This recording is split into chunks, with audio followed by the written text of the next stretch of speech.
when thousands of Nigerians died in their hospital beds due to lack of electricity.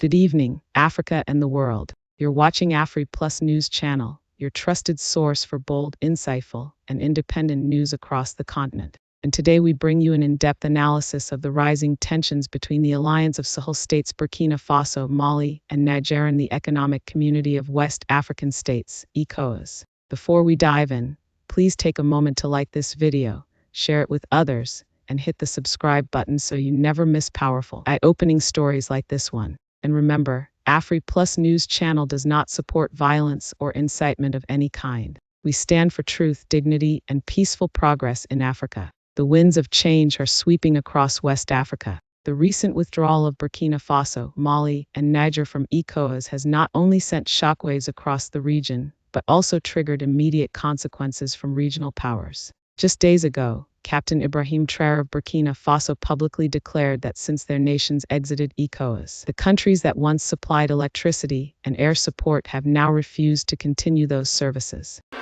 These so-called Democrats need to understand this. When thousands of Nigerians died in their hospital beds due to lack of electricity or lack of medicine, it is a crime. They are responsible for these sanctions. They are responsible for these deaths. The same thing is happening in Mali. With Burkina, we have indirect sanctions because people need to understand. When they understand, their instructions from the other side, they come, they do everything to apply it. It's shameful. Some have decided not to supply electricity to our countries. It's not free, we pay for it. And it contributes to their economy.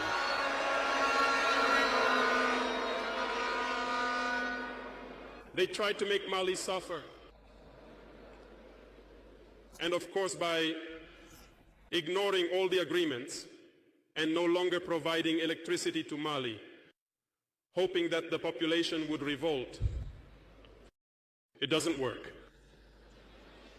When it lasted, some were forced to make their own people pay by increasing the cost of electricity. It will increase again.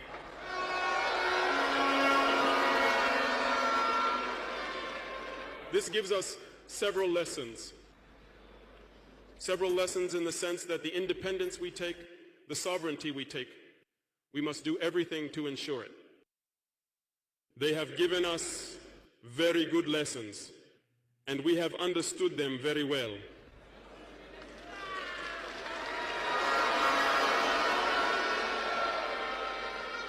Some have closed their ports, which actually goes against all international texts, because you cannot close ports to a landlocked country. They did it, they violated the text. The international community said nothing. No one spoke in Ecowas. But in the ports, we do not transit our goods for free. We pay.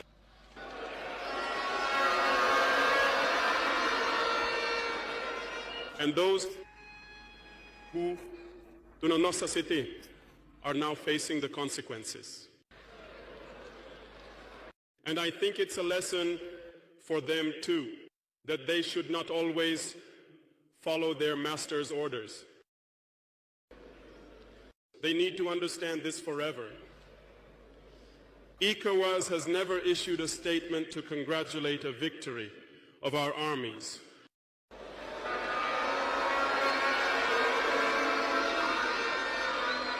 Barely, it condemns half-heartedly, and very rarely when there are massacres. Where is this Ecowas of the people?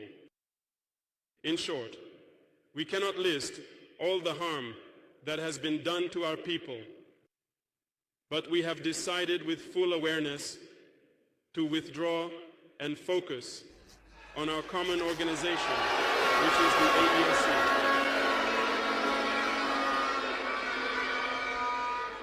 Remember that. There is no fear, because in exploring and getting to work, we noticed one thing. Recently, some have decided to ban the export of certain food products to Burkina Faso. Very well.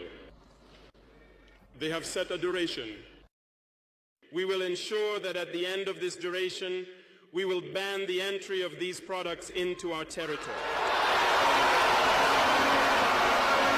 Despite this, Traoré boldly stated that they are ready for Ecowas and are forging a new path with resilience and determination. So what does this mean for the future of West African unity? Is Ecowas using economic tools to punish sovereignty? And what exactly are the Sahel leaders trying to build? Let's start with the background. In early 2024, Burkina Faso, Mali, and Niger, all under military-led transitional governments, announced their withdrawal from Ecowas. Their reasons were rooted in what they described as Ecowas' interference in national sovereignty, its lack of support against terrorism in the Sahel, and alleged alignment with Western geopolitical interests against the will of the African people. This bold exit led to the formation of the Alliance of Sahel States, AES, a military and political bloc intended to defend their shared interests. Critics said the move was rash. I heard some people are begging Mali, Burkina Faso, and Niger to come back to ECOWAS. Please don't beg them. Don't. When you beg them, you are going to spoil my work for me. They will not put some sand in my garri. Do not beg them.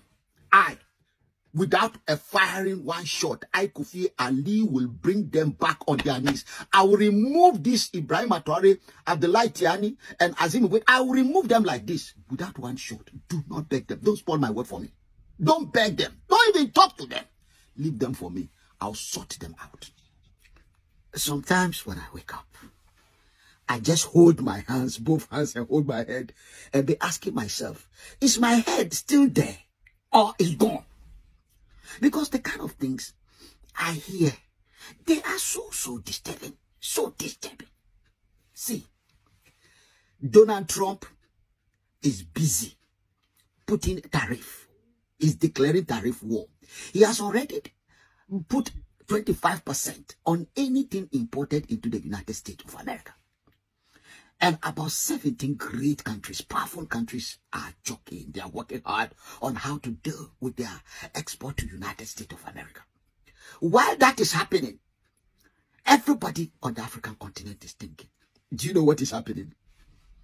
Captain Ibrahim Traoré is declaring tariff war on ECOWAS. That he, Ibrahim Traoré, is going to put sanction and tariff on any goods from ECOWAS to the so-called Burkina Faso and therefore AES. And you sit there and ask yourself, what an imbecile. What a joke. You see, there are bigger problems for us to deal with. And this little puppy is becoming a mess. And I told you, something is wrong somewhere. And there is a saying, those that play with fire, those that come with the baptism of fire, those whose Holy Ghost fire, they get burned by fire. Ibrahim Traoré is becoming a mess in West Africa. A mess. See, there are certain things you people see and see he's doing, and we all like it.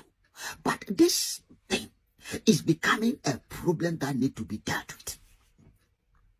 Burkina Faso, Mali, and Niger, they are still in the ECOWAS. The one that want to leave ECOWAS is Ibrahim Traoré, Abdurrahman Tiani, and Azim Igweta. They can go. And I told you that the whole thing is a bag of confusion. And this confusion, I will have it corrected. Now, the video I'm watching and I'm looking at some of you posted is that John Dramani Mahama, having visited those people, I don't know who sent him, is now going to meet with President Tinubu to talk about getting them to come back. Why are you begging them to come back? To come back to where? They are not gone. If they are not gone, why are you begging them to come back? They were suspended. Understand my language. They committed a crime. And when you commit a crime in Ecowas, the rule books says anyone who commit a crime in Ecowas, and that biggest crime is military boys staging a coup. Because we Democrats cannot sit with those thinking military officers. They are supposed to be by the gates, in the bush, fighting terrorists. We don't sit with them. We are civilians. We win our election democratically and governed by the democratic rule of law. We don't govern by the gun. And these dogs that we gave a job to guard the place have taken over the business of governance. That is not their job. No matter how right they are, good they are doing, there is no justification for military coup. Finish. There's no justification. And while we suspended them in Ecowas and asking them, we want you to reverse and come back to do what everyone is doing. And we place sanction on them. Then they came with a useless letter that they are leaving Ecowas. And some imbeciles in the Ecowas Commission accepted the letter. See, let me give you a good example. Think of a school. So many schools around. And there is a kind of a common Ministry of Education. And all the schools are connected to the Ministry of Education so that they manage and organize and make sure that every school is following the curriculum and the agenda. Then some schools broke the rule. 3 schools, they broke the rule. And the ministry suspended the heads of those schools because the heads of the school are those who have broken the rule. Like bandits coming to take over the school. And you say, no, we have suspended school A, B, C, and D because bandits have taken over. They are now Islamists. Because of that, we will not deal with them until the problem is sorted out. Then one day, those bandits came with a letter to the headmaster, to the minister, from the headmasters to the minister, the criminals that, Minister, we want to leave the Ministry of Education. We don't want to be part of your educational. And it's okay, you can go. Hey, it doesn't work that way. Those who took the letter from these imbeciles, they made a blunder. Actually, they are in court too. I told you I've taken them to the Ecowas Court of Justice. And judgment is being passed. The commission has been given 30 days to respond. The 30 days is over. By now, the court case should have started. If I take you to court and you don't turn up, it means you have accepted you are guilty. So if they are wrong for taking that useless withdrawal letter, how can you accept a letter from some, by all indication, this Ecowas is totally against what happened. Totally. There's no if and there's no but. Because sanction was placed. If the military rulers didn't do anything wrong, you wouldn't put sanction on them. Yes, they were suspended. They can't come in their uniform with their gun to come and sit at the heads of state meeting. It can never happen. And all these 3 were that. Even Niger, the Ecowas was going there with military to reverse the system. It was at the point, the thought of, look, let it look like we are doing what France wants us to do. Because the French are there and they are mining uranium illegally, so we want them to leave. And besides, if you go there, it could lead to endless war because there are so many factions already. If you have terrorists, who are terrorists? These are people who refuse to follow the rule of democratic law, but they want to use gun to take over the business of government or to change something in the country. These are terrorists. And that is exactly what the military rulers did. They used gun to take over the government. But we said, okay, let us give them some time and then we address the issue. And the next thing, those you have suspended came them with letter. And you have some idiots in the name of international law. They were reading the international law upside down. And our time has come. Everybody should stop running around on whether to beg them to come back. The more you are saying you are begging them to come back, you are negotiating with them to come back, the more you are legitimizing the illegality. That is what you are doing. They are not gone. Ecowas is still the authority in charge of the 15 countries of West Africa, whether you like it or not. There is no any other way as at now. The United Nations, the African Union, everyone in the world, the Chinese government, the Russian, everyone agree there's only one Ecowas. There's no AES. AES is illegal. Because when illegal people, Abdurrahman Itiani is illegal because he's a criminal. Azim Igweta is illegal because he's a criminal. And above all, that Jesus, the one that want to commit suicide. Because exactly this is, and people are egging him on. If we don't get him, the monsters are coming for him. You know those I'm talking about. The Europeans are coming. We need to solve this, our problem. It's our problem. And we must find a solution to it.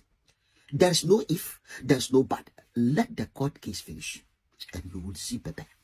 Supporters called it revolutionary, but Major breaking news, you won't believe this. So when France was in control of mining uranium in Niger, Niger used to get only $1 billion per year. But ever since they chased out France out of Niger, now they are getting $300 billion per year. Can you believe this? So this is what Niger president was explaining, that it was the best decision and everyone should do that. Everyone should chase out France out of their country because their revenue, it just went up because they used to pay only 89 cents for uranium. Can you believe this? 89 cents, and then they will sell for 300 euros. This is the same thing, exact same thing they were doing in Burkina Faso. They used to pay 300 euros per ounce, but now Burkina Faso, they are getting 1,300 euros per ounce. So they were just stealing Burkina Faso gold and paying them only $300 per ounce. And now since they started manufacturing their own gold, now they're getting 1,300 euros. And this is the main reason also Ibrahim Traoré chased out all the foreign countries